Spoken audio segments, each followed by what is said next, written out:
नमस्कार, मैं हूं ब्रिज द्विवेदी। एग्रीमीटर में आप सभी का स्वागत है। आज के एग्रीमीटर में हम चने के बाजार पर चर्चा करेंगे। चने पर विस्तार से बातचीत करने के लिए हमारे साथ जुड़ रहे केडिया एडवाइजरी के डायरेक्टर अजय केडिया जी। सर नमस्कार, स्वागत है आपका द बोनस में। बहुत बहुत धन्यवाद ब्रिज, मुझे बुलाने के लिए। सर आज के शो में चने पर बातचीत करेंगे। आवक के आंकड़ों से शुरुआत करते हैं। कृषि उपज मंडियों में अगर देखें तो चने की आवक में कमी देखी जा रही है, इसके बावजूद भाव में दबाव बना हुआ है। सर आप कीमतों पर दबाव की वजह क्या मान रहे हैं?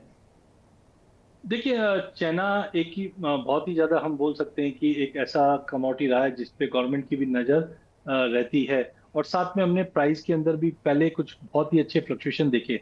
बट हाँ, जैसा आपने बताया कि जहाँ जिस ढंग से हमने अराइवल के अंदर थोड़ा सा मिक्स व्यू होते हुए देखे। अराइवल हमारी बढ़ी भी, अगर आप दिल्ली के पहले तो भाव की बात कर लेते हैं हम लोग, अगर मार्च से अप्रैल में देखेंगे तो भाव में थोड़ा सा ठहरा गिरावट ही बोल सकते हैं। ठहराव तो नहीं बोल सकते, क्योंकि प्राइजेस 5450 से 5500 के बीच में ही इर्द गिर्द मूव कर रहा है। पहला है कि अराइवल्स ठीक ठाक बढ़ रहे हैं। ग्लोबल मार्केट में भी जो अनसर्टेनिटी बनी है, रुपए की गिरावट की वजह से इंपोर्ट्स नहीं आ पा रहे हैं। गवर्नमेंट के पास भी स्टॉक थोड़े से कम है, लेकिन फार्मर से वो माल ला नहीं रहे हैं, जिसकी वजह से थोड़ा सा मिक्स व्यू हो रहा है और प्राइजेस थोड़े से साइड वे में चल रहा है। अगर हम अराइवल की अगर देखें तो मिक्स व्यू आ रहा है। महाराष्ट्र में हमने करीबन 11 साढ़े 11% से अराइवल में हमने जंप आते हुए देखा। राजस्थान, मध्य प्रदेश में वहां पे हमने डिक्लाइन आती हुई, डिस्पाइट कि अब ये अराइवल सीजन सामने स्टार्ट होता हुआ दिख रहा है ब्रिज। सर मौजूदा हालात को देखते हुए क्या लग रहा है सर, क्या चने की आवक आगे बढ़ने की संभावना दिखाई दे रही है?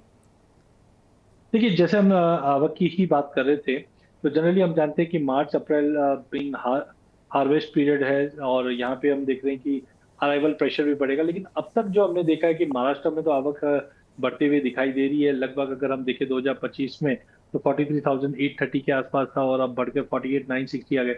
लेकिन यही चीज अगर हम एमपी की बात करें और राजस्थान की बात करें तो वहां पे हम डिक्लाइन देख रहे हैं। फार्मर भी कंटिन्यू होल्ड कर रहे हैं ताकि भाव कुछ अच्छा मिल जाए। तो टाइमिंग मुझे लगता है कि यस, सीजनैलिटी को देखते हुए और आवक का प्रेशर देखते हुए थोड़ा बहुत आवक भी बढ़ेगी, और उसकी वजह से प्राइजेस में भी थोड़ा दबाव रहेगा। लेकिन इंपॉर्टेंट आपको अगले 10-12 दिन में देखना है राजस्थान और एमपी की आवक किस तरह से बढ़ती है या स्टेबल रहती है।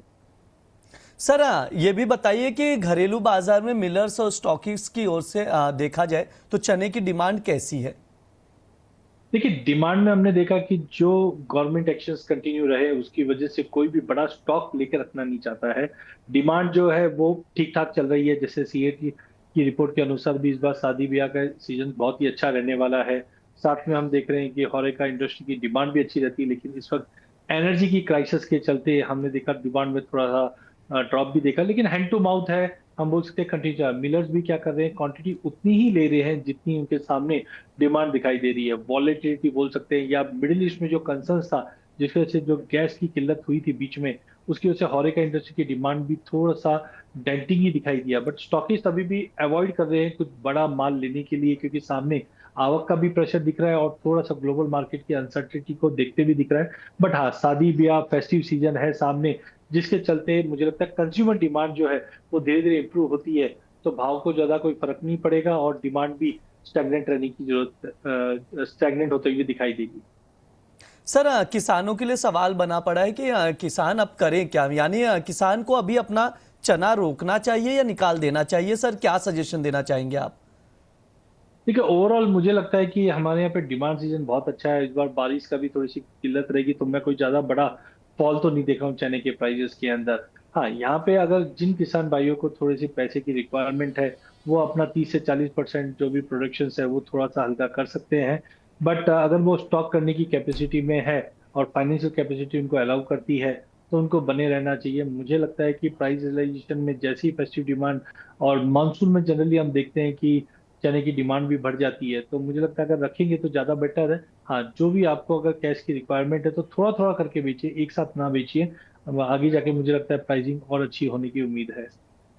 ठीक है, ये सर की राय है, तो उसके अकॉर्डिंग किसान अपनी स्ट्रैटेजी और रणनीति बनाकर चल सकते हैं। सर इंपोर्ट के आंकड़ों पर भी अगर नजर डालें तो अप्रैल से जनवरी के दौरान चने का इंपोर्ट करीब 20% घट गया है, जबकि दिसंबर तक अगर देखा जाए तो चने के इंपोर्ट में करीब 21% की बढ़ोतरी देखने को मिली थी। सर इंपोर्ट घटने की वजह क्या है, क्या कुछ रीजन है सर? देखिए, कोई भी अगर ग्लोबल मार्केट के रीजंस की बात करता है तो डोनाल्ड ट्रम्प का नाम तो पहले आना चाहिए।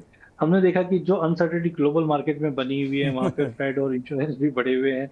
रुपए की जो गिरावट है, वो कहीं न कहीं ज़्यादा कॉम्पिटिटिव नहीं रहा है हमारे लिए, जिसकी वजह से एक सेंटिमेंटल इम्पैक्ट पड़ता हुआ दिखाई दिया। और हमने देखा कि करीबन 20% का फॉल इम्पोर्ट में देखा है। एक इंटरनेशनल में प्राइसेस थोड़े से हाई है, अनसर्टेनिटी कंटिन्यू बनी हुई है, करेंसी का फ्लक्चुएशन है, डोमेस्टिक में भी अभी क्या आवक सामने दिख रही है, क्रॉप साइज भी ठीक-ठाक दिखाई दे रही है, जिसके चलते कोई भी इतना एग्रेसिव इंपोर्ट में दिखा नहीं है। और सबसे बड़ा पिंच तो मुझे लगता है कि इंटरनेशनल में जो प्राइसेस बढ़े हैं टैरिफ को लेकर बोल दीजिए या फ्रेट को लेकर, और साथ में रुपए की गिरावट, ये मेजर कारण रहे हैं जिसकी वजह से इंपोर्ट में हमने थोड़ी सी गिरावट आती हुई दिखी है। सर, एक आखिरी सवाल रहेगा, शॉर्ट टर्म नजरिए से आपका चने के प्राइजेस को लेकर आउटलुक क्या रहेगा? देखिए भाई, चने में मुझे लगता है कि जैसे मैंने पहले भी आपको बताया था कि कमोडिटी की सुपर साइकिल है। हमने पहले एनर्जी को बढ़ते हुए देखा, फिर सोने चांदी में, फिर बेस मेटल में। अब मुझे लगता है तेजी तो डेफिनेटली हम बड़ी देखेंगे, जो कहीं ना कहीं चने को या पूरे एग्री को सपोर्ट करेगा। यहाँ पे हम देख पा रहे हैं सामने आवक आने की वजह से प्राइजेस कहीं ना कहीं 5650 के ऊपर जाता हुआ टाइमिंग नहीं दिखाई देता है मुझे। लेकिन प्राइजेस में कोई ऐसा बड़ा फ्री फॉल भी नहीं, जैसे राजस्थान और एमपी में हमने देखा कि अराइवल्स इस वक्त तो कम है, जो प्राइजेस को कहीं ना कहीं सपोर्ट भी दे रहे हैं। तो मेरा मानना है प्राइजेस एक नैरो बैंड में रहेगा, जो 5650 से लेकर 5400 के बीच में रहेगा। अगले कुछ हफ्तों में जो हार्वेस्ट का प्रेशर है, वही एक प्रेशर दिखाई दे रहा है जो प्राइजेस पे दबाव ला रहा है। अदरवाइज जैसे जैसे डिमांड बढ़ेगी, प्राइजेस को स्टेबिलिटी मिलेगी, तेजी तो ओवरऑल अगले महीने भर में देखें तो 5400 से 5650 के दायरे में ही चना ट्रेड करता हुआ दिखाई देगा। ये राय निकल कर आई है सर की तरफ से चने के प्राइजेस को लेकर, तो उसके अकॉर्डिंग आप लोग देख सकते हैं। सर, समय भी हो चुका है, डिस्क्लेमर दे दीजिए सर। देखिए ब्रिज, आज हमने चने की बात की, विडम्बना है कि ये फ्यूचर्स पे नहीं है। हमारी भी उम्मीद है कि अगर फ्यूचर पे होते तो हेजिंग के लिए भी अपॉर्चुनिटी बनती, इन्वेस्टमेंट के लिए भी बनती है। बट हाँ, मेरी पर्सनल कोई पोजीशन नहीं, मेरे क्लाइंटों की हो सकती है जिनको मैं कंसल्टी देता हूँ। साथ में कभी भी आप जब कमोडिटी में निवेश करते हैं, जोखिम तो देखो सभी जगह रहता है, कमोडिटी में भी इक्विटी जैसा ही रहता है। उसे बचने का सबसे अच्छा साधन, एक, अगर आप डेरिवेटिव प्रोडक्ट में काम कर रहे हैं तो स्टॉप लॉस लगा के काम कीजिए। दूसरा, सेबी रजिस्टर्ड फाइनेंशियल एडवाइजर की सलाह लेकर ही इसमें काम कीजिए। जी सर, बिल्कुल, बहुत बहुत शुक्रिया सर आज की चर्चा में जुड़ने के लिए। बहुत बहुत धन्यवाद। ये हमारा एग्री मीटर शो है। इस दौरान तमाम एग्री कमोडिटीज पर बातचीत की जाती है। इस बार हमने चने के मार्केट पर चर्चा की है विस्तार से, इंपोर्ट पर चर्चा की गई है, भाव पर राय ली गई, और जो फार्मर्स है, किसान है, वो क्या रणनीति बनाए उस पर भी एक्सपर्ट ने अपनी राय दी है। उसके अकॉर्डिंग किसान समझ सकते हैं और देख सकते हैं। फिलहाल के लिए शो में इतना ही। आप लोग बने रहिए द बोनस के साथ। धन्यवाद।